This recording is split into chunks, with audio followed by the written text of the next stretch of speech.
और देखिए इस वक्त की बड़ी खबर आ रही है तो रूस यूक्रेन संकट से जुड़ी सबसे बड़ी खबर सामने आ रही है। रूस के राष्ट्रपति पुतिन ने युद्ध का औपचारिक ऐलान कर दिया है। जिस चीज का डर यूक्रेन को सता रहा था वो ऐलान पुतिन ने कर दिया है। एक तरफ यूएनएससी की आपात बैठक जारी है और दूसरी तरफ पुतिन ने युद्ध का ऐलान कर दिया है। तो देखिए ये इस वक्त की सबसे बड़ी खबर हम आपको दिखा रहे हैं। यूक्रेन संकट से जुड़ी अब की सबसे बड़ी खबर लगातार इस खबर पर हम नजर आपको दिखा रहे हैं और पुतिन ने युद्ध का औपचारिक ऐलान कर दिया है। यूएन ने पुतिन को तुरंत युद्ध रोकने को कहा है, लेकिन इसके बावजूद आप देखिए कि किस तरह से यूक्रेन संकट को लेकर ये बड़ी खबर अब सामने आ रही है। औपचारिक ऐलान किया गया है। जिस बात का डर सता रहा था वही हुआ है और कई देश जो है वो चाह रहे थे कि इस पूरे मामले पर शांति से समझौता हो जाए, शांति बनाए रखने की अपील की जा रही थी। लेकिन इसी बीच पुतिन का ये बड़ा ऐलान, औपचारिक ऐलान, युद्ध का ऐलान और ये अब इस वक्त की सबसे बड़ी खबर है, अंतर्राष्ट्रीय खबर जिस पर हमारी नजर बनी हुई है। एक तरफ पुतिन का ये ऐलान और दूसरी ओर यूएनएससी की आपात बैठक जारी। पुतिन ने युद्ध का औपचारिक ऐलान किया है। यूएन ने पुतिन को तुरंत युद्ध रोकने के लिए क्या कहा है, तो देखिए ये न्यूज एजेंसी एएफपी के हवाले से ये बड़ी खबर आ रही है कि पुतिन ने औपचारिक ऐलान किया है युद्ध का। और इसी के साथ देखिए तो अब इस बड़ी खबर पर हमारे संवाददाता मनीष शुक्ला जो हैं वो फोन लाइन पर जुड़ गए। मनीष, और क्या कुछ अपडेट? देखिए व्लादिमीर पुतिन ने दो बातें कही हैं। एक तो कहा है कि उनका इरादा यूक्रेन पर कब्जा करने का नहीं है, लेकिन यूक्रेन को डीमिलिटराइज करने का इरादा है और इसीलिए उन्होंने वॉर का ऐलान किया है।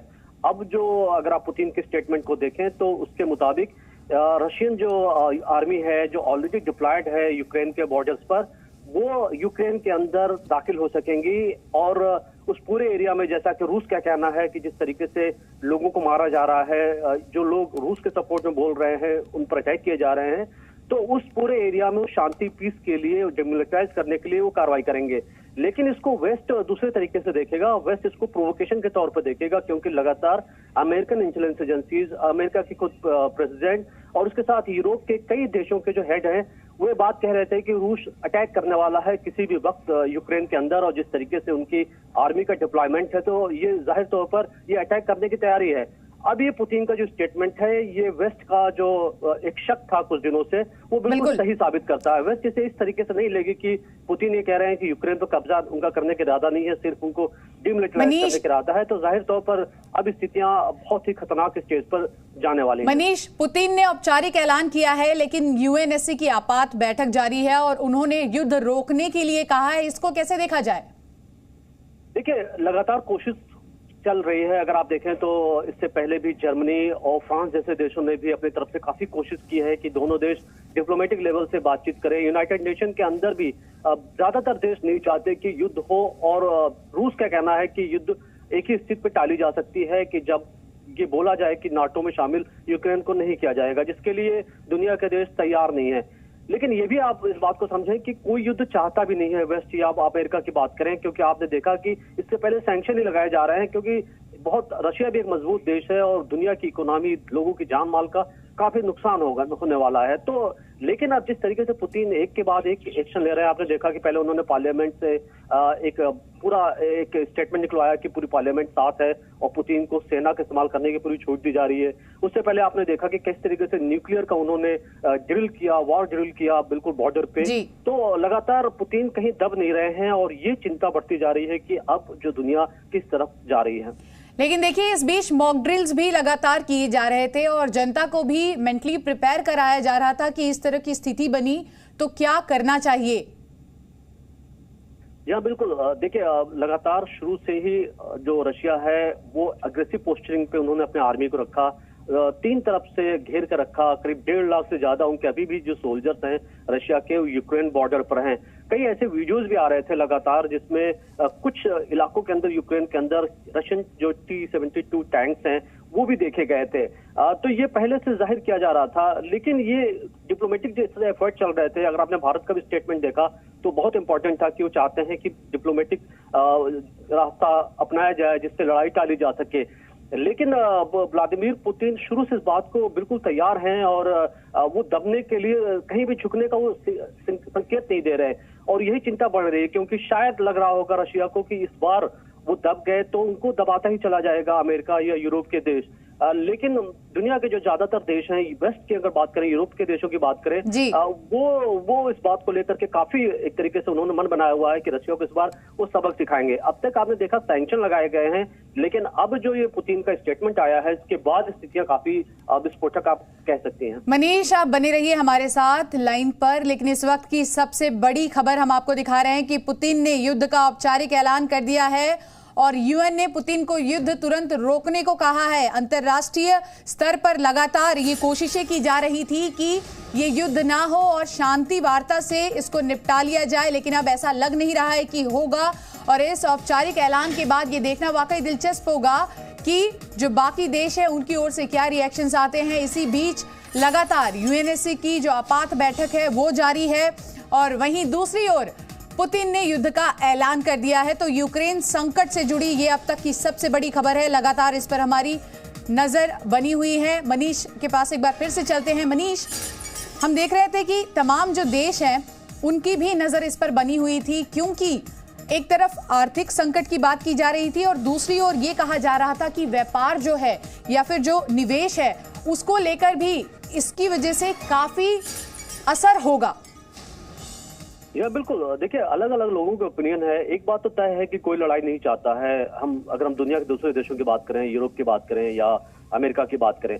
दूसरी बड़ी बात कि इस पूरी लड़ाई में किसको नुकसान होगा। नुकसान एशिया को सबसे ज्यादा होने वाला है, क्योंकि अभी आप देखें तो इंडिया के अंदर भी अगर आप शेयर मार्केट्स को देखें, इकोनॉमी को देखें, उस पर ऑलरेडी उसका असर आने लगा है। तो ये लड़ाई बहुत ही डिवास्टेटिंग अगर होती है तो, और इससे बचा जाए इसका रास्ता जरूर निकाला जाना चाहिए। दूसरी तरफ आप ये भी देखें कि इससे अमेरिकन को कुछ फायदा भी होने वाला है, क्योंकि रशिया की तरफ से बहुत ज्यादा गैस के जो सप्लाई है की जाती है और गैस के रेट बढ़ेंगे, रशिया के जो संकट होगा उससे अमेरिका को भी फायदा होगा। लेकिन आप अगर अमेरिका की बात करें तो अमेरिका में ज्यादातर लोग तैयार नहीं है लड़ाई के लिए। आपने देखा कि अफगानिस्तान में किस तरह अमेरिकन सैनिक जल्दीबाजी में, हड़बड़ी में वापस बुलाए गए बाइडेन एडमिनिस्ट्रेशन की तरफ से, और उनके चुनाव में भी इशू रहता है कि हम दूसरे देशों जो अमेरिकन सैनिक डिप्लॉय हैं उनको बुलाएंगे। अब क्या अमेरिका फंसेगा इस तरीके की लड़ाई में, क्योंकि ये बहुत बड़ी लड़ाई होगी। न्यूक्लियर पावर दोनों देश हैं और रशिया के अगर आप देखें कोल्ड वॉर एरा से तो उनकी सारी मिसाइलें, करीब 1000 से ज्यादा उनके पास न्यूक्लियर वेपन्स हैं जो जिनकी रीच अमेरिका तक है। तो शायद अमेरिकन को भी लग रहा होगा कि इसका बीच का रास्ता निकाला जाए, और इसीलिए देखें आप पुतिन के लगातार जो स्टेटमेंट है प्रोवोकेटिव, उसके बावजूद अमेरिका सैंक्शन की बात कर रहा था और अभी तक ना तो नाटो में यूक्रेन को शामिल किया गया और ना ही ये बात हो जा रही थी कि हम अटैक करने वाले हैं। बिल्कुल मनीष, और देखिए इन सब के बीच पाकिस्तान के जो प्रधानमंत्री हैं इमरान खान, वो भी रूस पहुंचते हैं और उसके बाद बड़ा बयान देते हैं। अंतर्राष्ट्रीय स्तर पर तमाम देश जो हैं वो भी पाकिस्तान के जो प्रधानमंत्री हैं इमरान खान, उनकी इस पूरी हलचल पर नजर बनाए हुए हैं। देखिए, लेकिन अगर आप पाकिस्तान के प्राइम मिनिस्टर के रशिया विजिट को देखेंगे तो थोड़ा इनके विजिट में दिक्कत भी हुई है, क्योंकि जब वो विजिट पे थे इमरान खान, उसी समय यूक्रेन में जो पाकिस्तान के एम्बेसडर थे उन्होंने मुलाकात की थी यूक्रेन के फॉरेन मिनिस्टर से और ये कहा था कि यूक्रेन के साथ है पाकिस्तान। और प्राइम मिनिस्टर इमरान खान 2 दिन पहले गए थे, लेकिन रशिया ने उनके विजिट पर कोई ऑफिशियल अनाउंसमेंट नहीं किया था। तो रशिया इस बात को लेकर नाराज भी है कि किस तरीके से एक तरफ उनके जो प्राइम मिनिस्टर है वो यहाँ पर दौरे पर हैं और दूसरी तरफ यूक्रेन में उनके एम्बेसडर यूक्रेन को। We believe that the solution lies in sustained diplomatic dialogue between the concerned parties. In the meantime, we strongly emphasize the vital need for all sides to maintain international peace and security by exercising the utmost restraint. I thank you. Я благодарю представителя Индии за его заявление и предоставляю слово представителю Объединенных Арабских Эмиратов.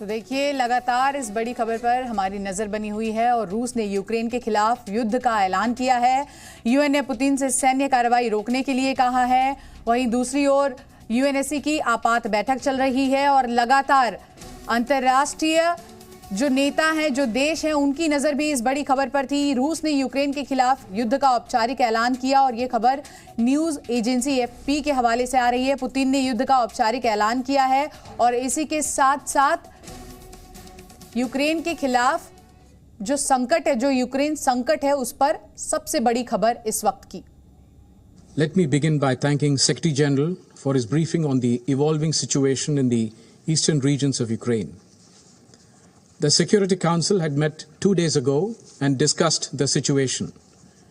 We had called for urgent de-escalation of tensions and emphasized on sustained and focused diplomacy to address all issues concerning the situation. However, we note with regret that the calls of the international community to give time to the recent initiatives undertaken by parties to diffuse tensions were not heeded too. The situation is in danger of spiraling into a major crisis. We express our deep concern over the developments which, if not handled carefully, may well undermine the peace and security of the region.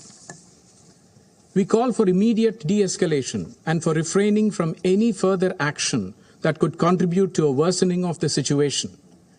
We call on all parties to exert greater efforts to bridge divergent interests. I would like to underline that the legitimate security interests of all parties should be fully taken into account. India has consistently advocated at the United Nations the need for peaceful settlement of disputes in accordance with international law and with agreements entered into by parties concerned. I underline once again that more than 20,000 Indian nationals, including students, are located in different parts of Ukraine, including in its border areas. We are facilitating the return of all Indian nationals, including students, as may be required. We believe. तो देखिए, UN ने Putin से कहा है कि अभी वो युद्ध को रोक दे, लेकिन इसी बीच पुतिन ने ऐलान कर दिया है औपचारिक कि किस तरह से ये युद्ध जो है वो होगा। रूस यूक्रेन तनाव खत्म करने की अपील भी की जा रही है। तमाम देश जो हैं वो चाहते हैं कि ये संकट जो है वो थम जाए, लेकिन ये संकट अब और भी गहरा होते जा रहा है और बार बार खबर सामने आ रही है कि यूक्रेन में रूसी फौज जो है वो प्रवेश कर चुकी है। हालांकि देखिए, इस पर अब तमाम देश जो हैं वो नजर बनाए हुए हैं और इसी के चलते यूएन में दूसरी बार इसी मुद्दे को लेकर बैठक जो है वो की जा रही है। ये बैठक जारी है और इसी बीच औपचारिक ऐलान करना पुतिन का बहुत बड़ी खबर इस वक्त की रूस यूक्रेन के संकट पर और तमाम विश्व पटल पर सभी की नजर है कि आखिर आगे क्या होगा। देखिए, कोई भी देश, चाहे किसी भी देश का नागरिक जो है वो ये नहीं चाहता कि युद्ध हो और चाहता है कि शांतिपूर्वक तरीके से जो भी मसले हैं उसको हल किया जाए, लेकिन पुतिन ये नहीं चाहते लग रहा है, क्योंकि उन्होंने युद्ध का ऐलान कर दिया है और यूएन के खिलाफ यूक्रेन के खिलाफ सैन्य कार्रवाई करने की बात कर दी है। एक तरफ पुतिन है जो कहते हैं कि हमें युद्ध करना है, औपचारिक ऐलान कर दिया है। दूसरी ओर यूएन है जो उन्हें रोक रहा है और कह रहा है कि शांतिपूर्वक तरीके से इस मसले का हल निकाला जाए। साथ ही पुतिन ने यह कहा है कि यूक्रेन की जो सेना है उनको सरेंडर करने की बात की जा रही है। भारत भी इसी बीच कह रहा है कि रूस और यूक्रेन के बीच ये जो तनाव है वो खत्म हो, शांति की अपील की जा रही है ताकि तमाम जो लोग हैं अन्य देशों के, क्योंकि देखिए इस पूरे युद्ध से पूरे विश्व पर असर पड़ेगा। साथ ही साथ तमाम देश लगातार कह रहे हैं कि क्या वो रिश्ता रखेंगे, क्या वो निवेश करेंगे, अपने अपने देश के लोगों को वहां से एयरलिफ्ट कराया जा रहा है। कल ही हमने देखा कि भारत में भी एयर इंडिया की फ्लाइट से तमाम जो भारतीय छात्र थे वो वापस लौटे हैं। आज भी एयरलिफ्टिंग जारी है। तो लगातार इस बड़ी खबर पर हमारी नजर बनी हुई है और हमारे संवाददाता लगातार इस बड़ी खबर पर नजर बनाए हुए हैं। मनीष, देखिए, भारत रूस यूक्रेन के तनाव पर यह कह रहा है कि शांति बनाए रखना चाहिए। कोई भी देश नहीं चाहता कि लड़ाई हो। जी हाँ, कोई भी देश लड़ाई नहीं चाहता। भारत की अगर आप बात करेंगे तो भारत शुरू से ही भारत ने एक स्टैंड लिया है कि एक डिप्लोमेटिक रास्ता निकाले जाने की जरूरत है। भारत ये भी चाहता है कि इन दोनों जो देश है, खासतौर पर अमेरिका और रशिया, इनके बीच में वो ना पड़े, क्योंकि किसी का भी साइड लेंगे आप, आपका भी नुकसान होगा, क्योंकि डिप्लोमेसी में आपको अपने भी इंटरेस्ट देखने होते हैं। जाहिर तौर पर आज भी हम रशिया से हमारे काफी वेपन्स आते हैं, अमेरिका से वेपन्स आते हैं, हम क्वाड के पार्ट हैं यूएस में, चाइना के अगेंस्ट में हमने एक तरीके से ऑस्ट्रेलिया, जापान और अमेरिका के साथ एक गठबंधन बनाया हुआ है। लेकिन आप ये भी नहीं कह सकते कि ये जो लड़ाई होगी, जिस तरीके से अभी जो माहौल बन रहा है, अब हम भी सभी यही चाहते हैं लड़ाई ना हो, लेकिन जो लड़ाई का माहौल बना है उससे भारत को काफी असर पड़ने वाला है। भारत इससे बच नहीं पाएगा, क्योंकि ये भी कहा जा रहा है इसका कहीं फायदा चाइना ना उठाए, क्योंकि जब दुनिया के देश एक दूसरे से लड़ाई मुलझे रहेंगे, चीन के पास एक मौका होगा। और ये भी एक बहुत बड़ा हमारे लिए कंसर्न है, क्योंकि हमें भी अपनी आर्मी को तैयार रखना पड़ेगा। आपने देखा पाकिस्तान और चाइना देश पर भरोसा नहीं कर सकते। लेकिन यहाँ अगर हम यूक्रेन क्राइसिस की बात करें, आप देखें तो पिछले 10-15 दिनों से लगातार बिल्डअप बनने शुरू हो गए थे। रशिया कहीं भी झुकने को तैयार नहीं था। रशियन जो यूक्रेन के बॉर्डर पर थे, 3 तरफ से उन्होंने यूक्रेन को घेरा था। 1.5 लाख से ज्यादा सैनिक उनके आज भी वहां पर मौजूद हैं। और इसके साथ ही साथ उन्होंने ट्रायड दिखाया, यानी उन्होंने कई जो एक्सरसाइज की, इसमें उन्होंने दिखाया कि वो एयर के जरिए, अपने नेवल पावर के जरिए और आर्मी के जरिए वो न्यूक्लियर वॉर का जो उनके पास कैपेबिलिटी है वो भी वो कर सकते हैं।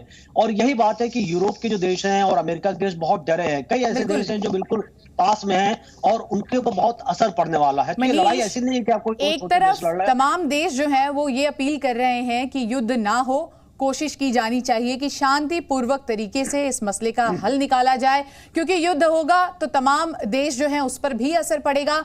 वहीं दूसरी ओर पुतिन का ये कहना कि औपचारिक ऐलान किया जाता है युद्ध का, और इसी के साथ साथ पिछले कई दिनों से लगातार मॉक ड्रिल किया जाना, तो तैयारी चल रही थी, ऐसा मानकर चला जाए।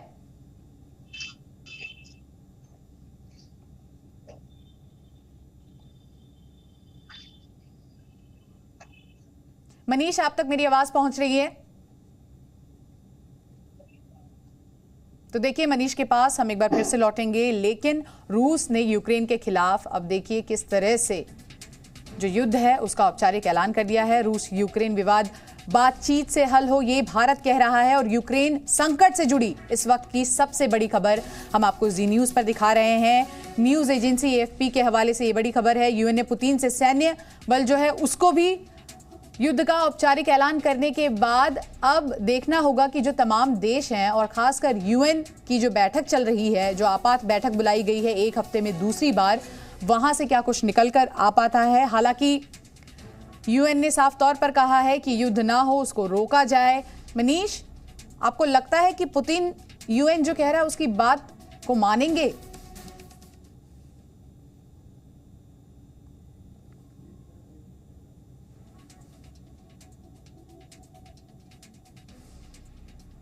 तो देखिए लगातार इस बड़ी खबर पर हमारी नजर बनी हुई है। इसी बीच हमने देखा कि किस तरह से रूस गए पाकिस्तान के प्रधानमंत्री इमरान खान। भारत कोशिश कर रहा है, भारत ये संदेश दे रहा है कि शांतिपूर्वक तरीके से इस पूरे मामले को सुलझाया जाए। रूस ने यूक्रेन के खिलाफ जो युद्ध का ऐलान किया है, औपचारिक ऐलान पुतिन की ओर से किया गया है। पुतिन ने यह भी कहा है कि यूक्रेन की सेना को सरेंडर करना चाहिए और यूक्रेन की सेना सरेंडर करे, ये पुतिन की ओर से कहा गया। इसी बीच यूएन में भी देखिए भारत ने संबोधन किया और अपने संबोधन में ये कहा है कि रूस और यूक्रेन विवाद बातचीत से हल हो। युद्ध कभी भी किसी भी मसले का हम कह सकते हैं कि सॉल्यूशन नहीं है, और यही बात हर कोई कह रहा है, क्योंकि अगर ये युद्ध होता है तो हर देश पर इसका असर साफ तौर पर पड़ेगा। यूएन के खिलाफ सैन्य कार्रवाई, यूक्रेन के खिलाफ माफ कीजिएगा, सैन्य कार्रवाई के आदेश दिए गए। यूएन ने पुतिन को तुरंत युद्ध रोकने को कहा है, लेकिन क्या पुतिन बात मानेंगे यूएन की? और क्या जो औपचारिक ऐलान उन्होंने किया है वो वापस ले लेंगे? ये भी देखना बड़ी बात होगा। लगातार हमारे संवाददाता मनीष इस खबर पर हमारे साथ जुड़े हैं, मनीष के पास भी हम चलेंगे। तो यूक्रेन संकट पर हमारी नजर बनी हुई है। मनीष, ये बताइए इस वक्त जो बैठक लगातार जारी है यूएन में, उससे क्या कुछ निकल कर आएगा? क्योंकि भारत ने तो अपने संबोधन में साफ तौर पर कह दिया है कि बातचीत से ये मसला हल हो। पुतिन ने तो युद्ध का औपचारिक ऐलान कर दिया है, लेकिन भारत और तमाम देश जिनको खासकर इस पूरे युद्ध से सबसे ज्यादा असर पड़ेगा, चिंता उनके लिए बनी हुई है, क्योंकि ये दो देशों के बीच का युद्ध नहीं है या दो लोगों के बीच का युद्ध नहीं है। इससे जितने भी लोग जुड़े हुए हैं उन पर भी असर होगा। और यूएन ने भारत का संबोधन हुआ है, साफ तौर पर भारत ने कहा है कि यूक्रेन का जो विवाद है रूस के साथ उसको बातचीत से हल करें। यूएन में भारत ने शांति की अपील की है, कहा है शांति बनाए रखना चाहिए, क्योंकि खासकर जो लोग हैं, जो आम जनता हैं, उनका क्या मॉक ड्रिल किए जा रहे थे, मेंटली प्रिपेयर कराया जा रहा था कि इस तरह की आपात स्थिति हुई तो क्या किया जाना चाहिए। भारत लगातार यूक्रेन से अपने जो भारतीय हैं, खासकर जो छात्र वहां पढ़ रहे थे, उनको एयरलिफ्ट कराया। और मनीष, यूएन की जो बैठक है वो जारी है, एक हफ्ते में ये दूसरी बैठक है, क्या कुछ निकल कर सामने आने की संभावना जताई जा रही है? देखिए, अगर आप यूएन को भी देखें तो यूएन भी अलग अलग एक तरीके से विचारों से भरा पड़ा है। चाइना जो यूएन का एक इम्पोर्टेंट पार्ट है, आपने देखा उससे पहले भी चाइना ने बहुत ही एक बड़ी बात कही थी कि वो बिल्कुल नहीं चाहते कि लड़ाई हो, और रूस का वो सपोर्ट करते हैं क्योंकि रूस चाइना एक ही प्लेटफॉर्म पर है। लेकिन बाकी जो देश हैं, अगर आप बात करेंगे यूरोप के देश और अमेरिका, वो चाहते हैं कि पुतिन को और रूस को सबक सिखाने की जरूरत है, और जाहिर है ये जो स्थितियां हैं ये टकराव की तरफ ले जाएंगी। तो यूएन के अंदर भी एक मत से ये फैसला होना मेरे हिसाब से मुश्किल है कि सभी देश मिलकर कहेंगे कि रूस के खिलाफ एक्शन लेने की जरूरत है। जाहिर तौर पर डिप्लोमेटिक एफर्ट की बात की जाएगी। बिल्कुल मनीष, और देखिए इसी बीच पुतिन ने चेतावनी दे दी है। एक तरफ युद्ध का औपचारिक ऐलान किया है और दूसरी ओर पुतिन ने ये चेतावनी दी है कि युद्ध में रुकावट डालने वालों पर कार्रवाई होगी। तो एक तरफ युद्ध का ऐलान और दूसरी तरफ यह भी ऐलान कि कोई रोकने की कोशिश करेगा तो उस पर भी कार्रवाई की जाएगी।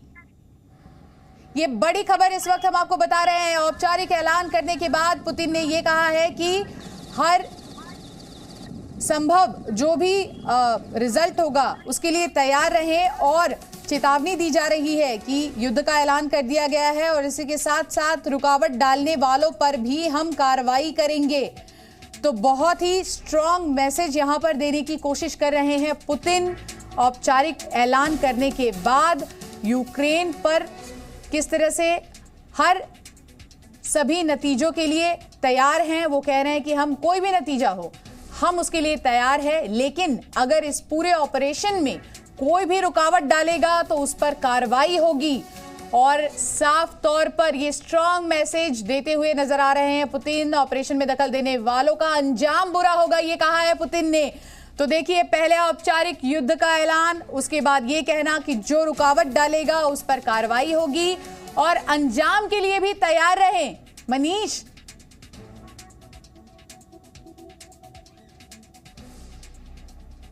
आप ये कह सकते हैं कि रूस पूरी तरीके से मन बना चुका है कि वो इन्वेजन करेंगे यूक्रेन के अंदर, और अब जब तक वो पूरी जो यूक्रेन को एक तरीके से भले होना कह रहे हैं कि वो ऑक्युपाई नहीं करना चाहते, लेकिन जब तक वो ऑक्युपाई नहीं कर लेते तब तक वो शांत बैठने वाले नहीं है। और शायद यूक्रेन को और पुतिन को इस बात का एहसास भी हो चुका है कि वेस्ट जो है अब उसके अंदर उतनी हिम्मत नहीं बची है कि वो एक्चुअली ग्राउंड पर आकर के रूस से लड़ाई लड़ना चाहेंगे। और वेस्ट भी, जैसा हम आपसे पहले भी कह रहे थे कि वेस्ट भी बटा हुआ है। जैसे जर्मनी जैसे देश देखे वो बहुत फेवर नहीं कर रहे लड़ाई के, लेकिन हाँ सब चाहते हैं कि सैंक्शन लगे, कोई लड़ाई नहीं लड़ना चाहता। और ये जो रशिया है उसको मालूम है कि ये लड़ाई दुनिया के लिए बहुत आसान नहीं होने वाली है, और इसीलिए कई बार आप देखें तो पुतिन को रूस के अंदर लोग बहुत लाइक करते हैं, क्योंकि पहले भी आपने देखा जब वो केजीबी में भी थे और उसके पहले भी कई उन्होंने एक्शन लिए, वो बहुत ही माने जाते हैं इस बात के लिए कि वो जो फैसला करते हैं वो करके रहते हैं। मनीष, हम आपके पास लौटेंगे, लेकिन इस वक्त हमारे साथ डिफेंस एक्सपर्ट अचल मल्होत्रा जी भी जुड़ गए हैं। सर, आपका बहुत बहुत स्वागत। सीधा सवाल, पुतिन की ओर से औपचारिक ऐलान और उसके बाद ये कहना कि अगर कोई भी रुकावट डालता है तो उसका अंजाम बुरा होगा, इसको कैसे देखा जाए?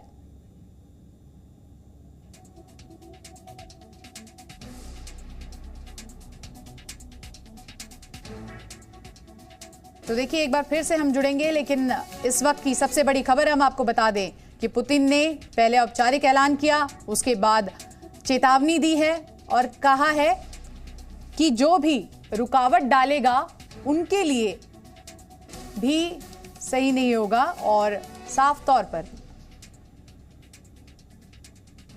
पुतिन की चेतावनी है ये कि आप अगर रुकावट डालेंगे, ये उन देशों के लिए संदेश है जो शायद रुकावट डालें, तो आपका अंजाम क्या होगा वो आप तैयार रहिए इसके लिए भी। Presenting B News app available on Google Play and App Store. Download it now.